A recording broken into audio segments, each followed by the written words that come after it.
Yeah, they're running a call centre downstairs as usual. So 3 boxes of these arrived today. So I shall take them out of the box and show you. But what I also got, because I went to 172.com, was a nice little note from Dave saying thanks for the order, and he sent me a sprue of Prussian commands to go with them as well. Very nice. Now, I wouldn't say that's necessarily sponsorship of my channel, but the more I deal with this guy, the more stuff he seems to send me, so I must have made it now. I've made it. I'm a face on the scene. So, there you go. And you get 4 sprues of these in each box, so 2 of the guys standing up firing, so that's nice to have. And all the backpacks that go on the back as well, and the various other action poses. So there you go. Let's get back on to doing it then. Anyway, back to the soldiers, which is really what it's about. So I've done a red wash on the hands and face, because that's always what I do next. Because if you do a wash on the hands and face, then it's going to run on the uniform. So you do that first, and then you can either paint the uniform white and go over it with the uniform colour, or if it's a dark enough colour, and this one will be, because it'll be a nice blue followed by a wash of Prussian blue, because we're doing Prussians, so of course it has to be Prussian blue, then it's fine. So I shall be cracking on with these tonight. Yeah, I'll also do the bayonets and swords at this point as well, because you're going to be dry brushing them as well, which means you're going to get little bits of silver paint on the muskets, and you've got to be very clever doing the swords, because you don't want to get it on the hands. So Prussians are go. And I could throw in a little bit of history here, because as you noticed in my last video, Gary did a little bit of a diatribe about his interest in the French in the First World War. Well, Prussia is quite a, well, actually it's not a modern state in Europe, it doesn't actually exist anymore. The Hohenzollern family are still around.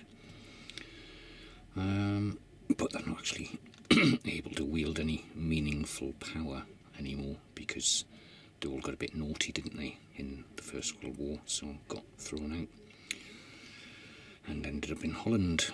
But Prussia traces its history right back to the Teutonic Order around the Baltic states. So Prussia was basically land conquered from the heathen, and was a military occupied zone, occupied by German crusaders effectively, in the Middle Ages, and then later on became a duchy, and then eventually a kingdom.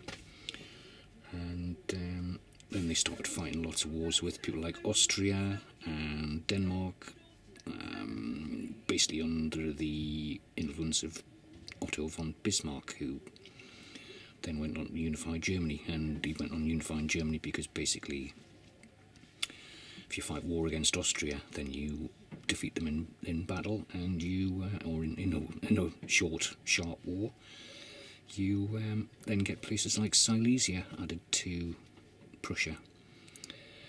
You fight the Danes, and you get Schleswig-Holstein, which is of course still in Germany now, but was originally part of Denmark. They also had the Prussian kings also were very clever with their marriages, so they inherited places like Cleves, where Anne of Cleves was famously from. And yeah, so through dynastic marriages they also started inheriting states, because there were, in the 17th, 18th century, 360 states in Germany. City-states and minor states and larger states like Bavaria, Saxony, all of that sort of thing, Württemberg. So eventually, through success in war, Bismarck was able to unify Germany, and one good way to unify Germany is to fight the damned French as the underdog and defeat them.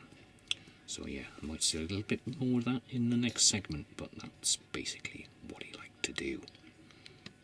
So I've got to the undercoat for the jackets, and I always use Andrea blue for that. It's a really nice opaque paint, thick paint. So, and on top of that I will be adding a wash of Prussian blue.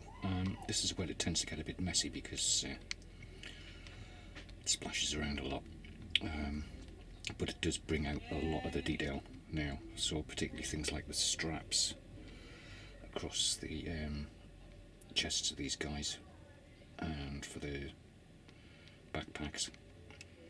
So I will bring them out, and then I'm going to have to go over those in white once I've done this wash, and also I'm bound to get some over the cuffs, so those again will have to be done in white before I add the colours, which could be yellow, could be green, could be another blue, could be red, depending on what unit I'm going to paint them as. So let's just get on with that then.